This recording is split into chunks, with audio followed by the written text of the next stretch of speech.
The clock begins when this American sand-burrowing mayfly breaks the surface of a South Carolina stream. Its winged reproductive life may end before sunrise, even though the animal itself is almost 2 years old. In that final window, the mayfly must complete emergence, mature, mate, and return its eggs to water. Predators also know this schedule, turning the water-air boundary into the most dangerous place in its life. The species is Dolania americana, a tiny mayfly adapted to clean, shifting sand in southeastern streams. For a male Dolania, leaving the water with wings is not yet the final adult transformation.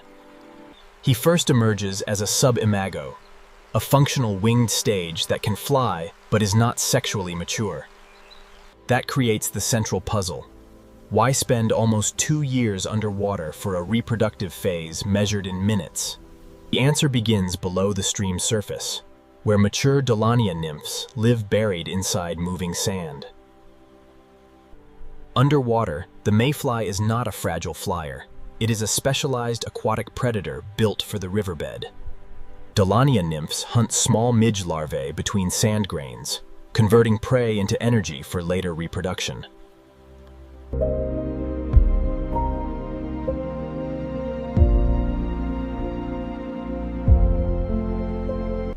Most of Dolania's life, therefore, unfolds out of sight, beneath a stream that can look almost empty.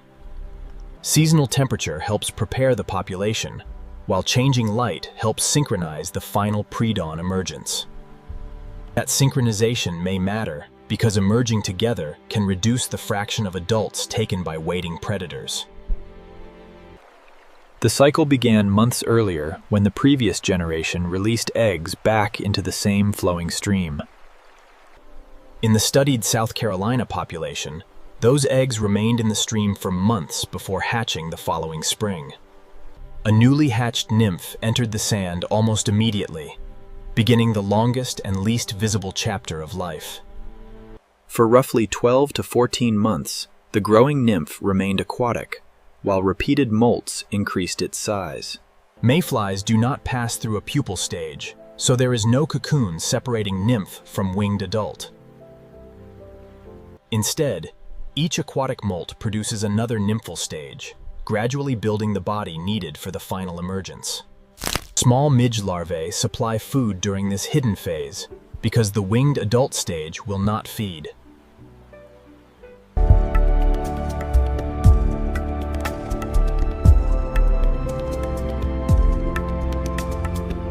Its abdominal gills are positioned beneath the body, where the legs and body form help shield them.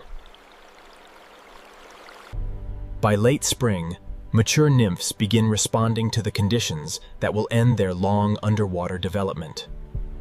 Across the sandy streambed, individuals leave buried positions and begin moving upward toward the water's surface.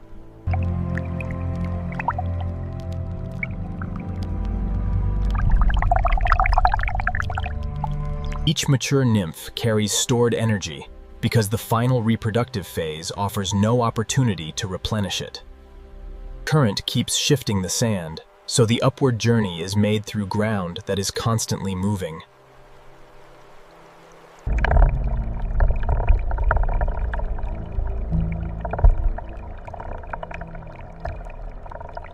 As predawn light strengthens, the surface becomes both the destination and the first major danger of adult life. Unmature nymph reaches the surface and sheds the aquatic skin that carried it through the streambed.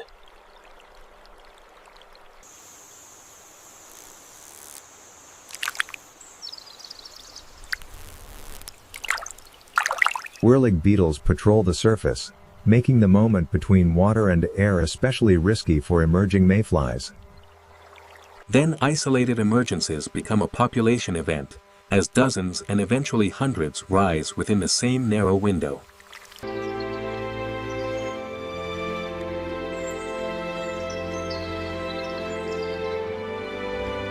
The first male subimagos already possess upright wings and can fly, but their development remains unfinished.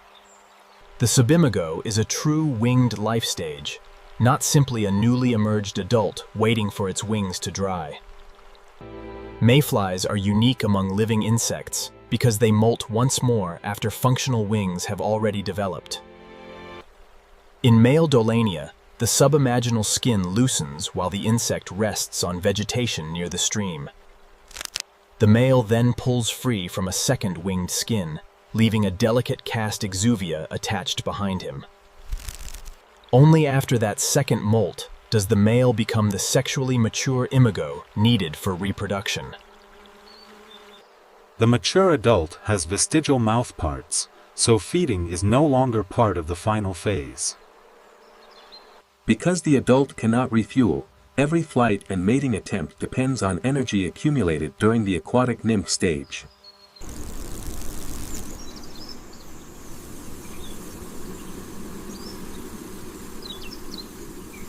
The approaching sunrise is not background scenery. It marks the shrinking window in which reproduction must be completed. Changing light helps coordinate the event, so more mature nymphs begin emerging as dawn approaches. Female Dolania now start leaving the water after the earlier male emergence has already established the reproductive flight. The female pathway differs from the male pathway at the very moment when another molt might be expected. Female Dolania do not undergo the male's second winged molt. They reproduce while still in the subimago stage.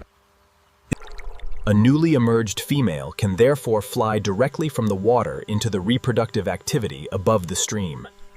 She enters an environment with predators below the surface, and aerial hunters moving through the pre-dawn air. When a female meets a mature male, mating completes the essential exchange that makes the brief adult stage worthwhile. After mating, neither feeding nor nest building follows. The female's remaining task is to return eggs to water. Her abdomen already contains the next generation, assembled from energy gained long before this morning began. In the studied South Carolina population, females averaged roughly 77 eggs, a modest number carried through a dangerous flight. A mated female turns back toward the same stream where her own hidden development took place.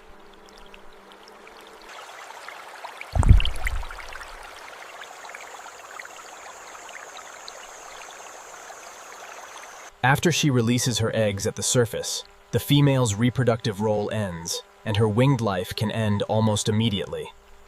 Yet one female's ending does not end the event, because new adults are still emerging across the stream. As more females rise, the air becomes crowded enough for the emergence to function as a population-level pulse. Bats exploit the predawn swarm, taking some mayflies before those adults can complete reproduction. Whirligig beetles take others at the surface, so danger operates both below and above the water-air boundary. Predation is intense, but a predator can only track and capture a limited number of individuals at once. As the emergence grows, the number of available mayflies rises faster than predators can efficiently remove them. Field studies found that the fraction lost to predators decreased on the largest emergence days. That pattern supports a predator satiation explanation. Synchronized abundance can improve the odds for individual reproduction.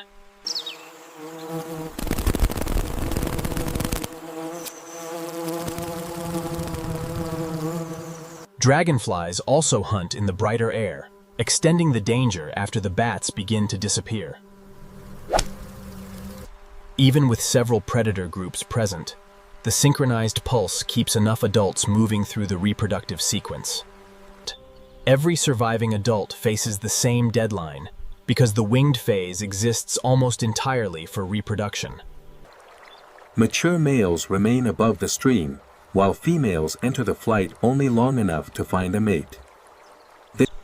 After mating, females immediately redirect their remaining energy toward the water, rather than remaining in the swarm. The adult world of Dolania is therefore a compressed exchange: emerge, mature if male, mate, and return eggs.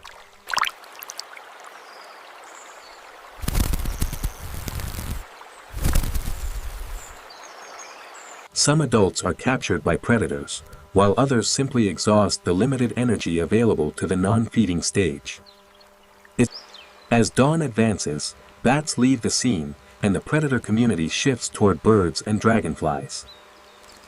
At the same time, the number of flying mayflies falls because the synchronized emergence is already passing its peak. The once dense reproductive pulse thins rapidly, making the approach of sunrise feel like a biological deadline. Field observations found that only a few adults from the emergence remained alive beyond sunrise. A late female still carrying eggs now represents the final chance to move another contribution into the next generation. Her return to the surface closes the adult loop that began when nymphs rose from the sand. Sunlight reaches the stream as the last concentrated reproductive flights collapse into isolated individuals.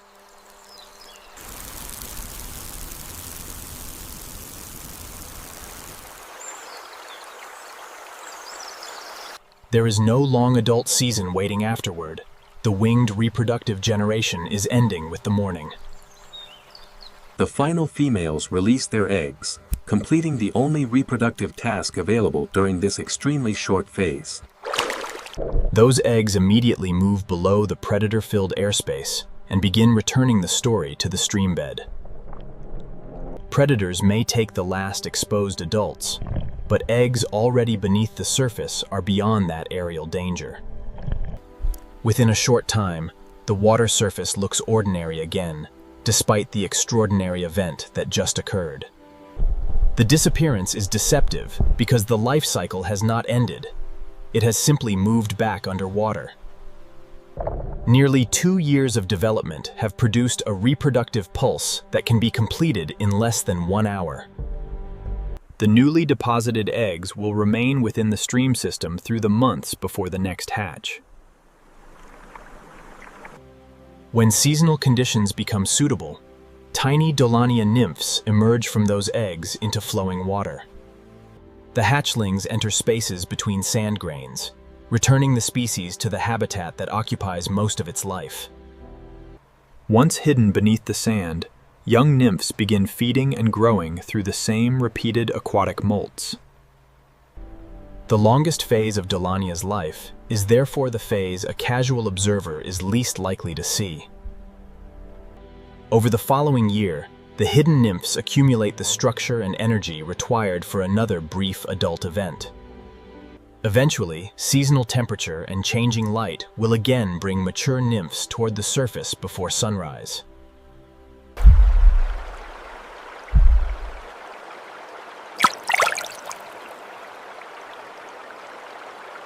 The mayfly's life above water may last only minutes, but its complete life story stretches across years.